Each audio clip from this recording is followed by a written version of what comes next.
Je fais cette vidéo non pas pour essayer de démontrer qu'il existe ou non un effet découvert par Jean-Christophe, mais simplement pour montrer qu'il est difficile de faire des mesures exactes d'une moyenne de 5 litres d'eau seulement avec 3 sondes. Là en l'occurrence, donc moi j'ai fait avec les moyens du bord, j'ai pris un seau, 5 litres d'eau. Le chauffe-eau en fait est composé d'une scie cloche et d'une botte de conserve.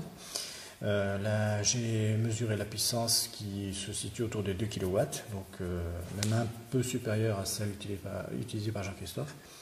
Et donc un thermostat qui permet de mesurer la température. On voit que l'eau ici est à 25 degrés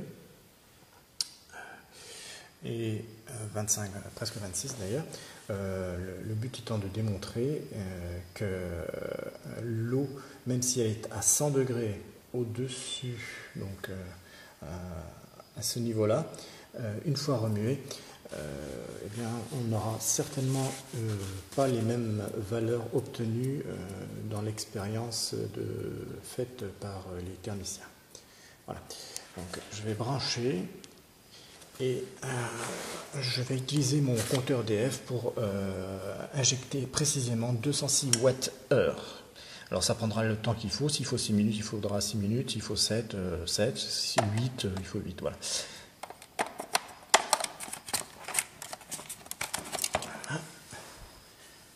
Donc on voit que ça fonctionne. Hein. Ça fait des petites bulles. Ça chauffe très bien. Voilà, je vais mettre un couvercle. Lancer le chrono. Quelques secondes de retard, c'est pas grave. Voilà, et on va laisser chauffer ça pendant le temps nécessaire. Voilà, donc je suis à mon compteur EDF. On voit que la puissance consommée est de 2100 watts et que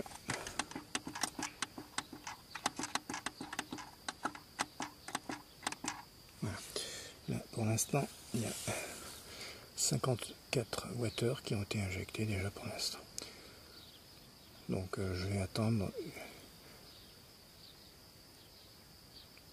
206 et j'arrêterai le chauffe-eau. Voilà, alors de retour, voilà, on voit que ça bout bien. Et là j'ai injecté plus de 206 Wh. Donc, alors, première constatation, si je peux faire la mise au point. Voilà, l'aiguille est à fond, on est à plus de 100 degrés. Donc, bon, ça fume, c'est normal.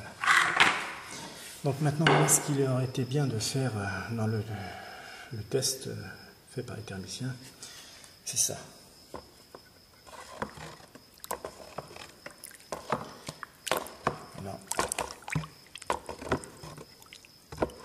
On voit l'aiguille qui descend très rapidement.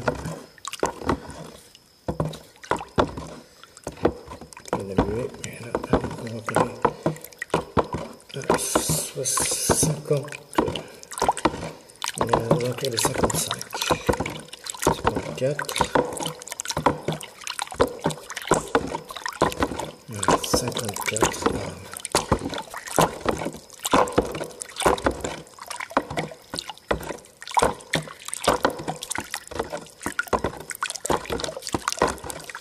Voilà, cela nous montre que le delta T, l'élévation de la température, entre 25 et 26 degrés et 54, n'est que de 28 degrés, et non pas 41 ou 42, ce qui fait une sacrée différence.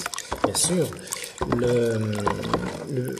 c'est pas du tout le dispositif à Jean-Christophe, mais le but étant de montrer qu'avec 100 degrés en surface et 26 degrés à la base de l'eau du seau, et en injectant 206 Wh et en mélangeant, on a une température moyenne de 54. Voilà. Alors maintenant, aux détracteurs des détracteurs de refaire l'expérience si ça les intéresse, mais la physique est bien là.